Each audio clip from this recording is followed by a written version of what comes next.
அன்புக்குரியவர்களே, ஆண்டவராகிய இயேசு கிறிஸ்து நாமத்திலே நான் உங்களை வாழ்த்துகிறேன்.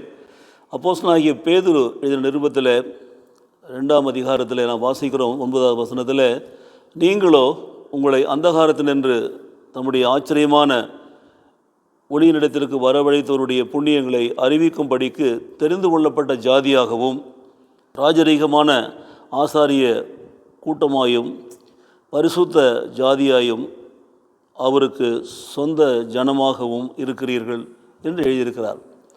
ஆண்டவராக இயேசு கிறிஸ்துவனுடைய இரத்தத்தினாலே நாம் மீட்கப்பட்டவர்களாக, அவர் இரத்தத்தினால் கழுவப்பட்டவர்களாக, நாம் பரிசுத்தமாக்கப்பட்டவர்களாக இருக்கிற பொழுது அந்த திரு வசனம் நம்முடைய வாழ்க்கையில் நம்மை மாற்றுகிறது. எப்படி மாற்றுகிறது? நம்ம அந்தகார இருளிலிருந்து அவருடைய ஆச்சரியமான ஒளிக்கு வரவழைத்தவருடைய புண்ணியங்களை அறிவிக்கும்படியாக மாற்றுகிறது என்று நாம் பார்க்கிறோம்.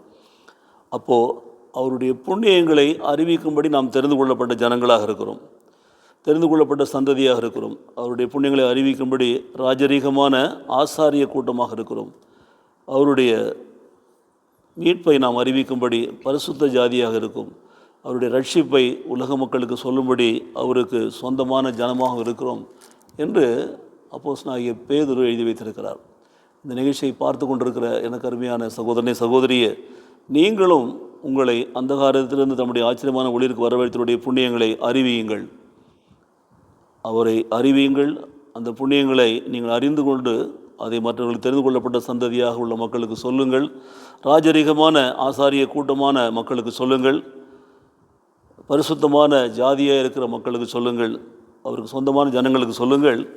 கர்த்தர் உங்களை ஆசீர்வதிப்பாராக. அதோடு மாத்திரமில்லாமல் வெளிப்படுத்துதல் 1ஆம் அதிகாரத்தில் 6ஆம் வசனத்தில் இப்படியாய் வாசிக்கிறோம், நம்மிடத்தில் அன்பு கூர்ந்து தமது இரத்தத்தினாலே நம்முடைய பாவங்களரை நம்மை கழுவி சுத்திகரித்து தேவனுக்கு முன்பாக நம்மை ராஜாக்களும் ஆசாரியர்களும் ஆக்கின அவருக்கு மகிமையும் வல்லமையும் என்றென்றைக்கும் உண்டாயிருப்பதாக, ஆமேன் என்று எழுதியிருக்கிறார் பாருங்கள்.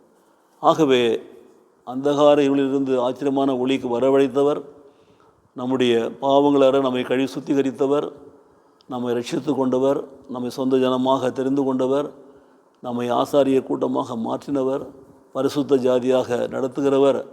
அப்படிப்பட்ட தேவன் நம்மை நடத்துகிறபடினாலே அந்த தேவனை தான் இன்றைக்கு நான் உங்களுக்கு அறிவிக்கிறேன்.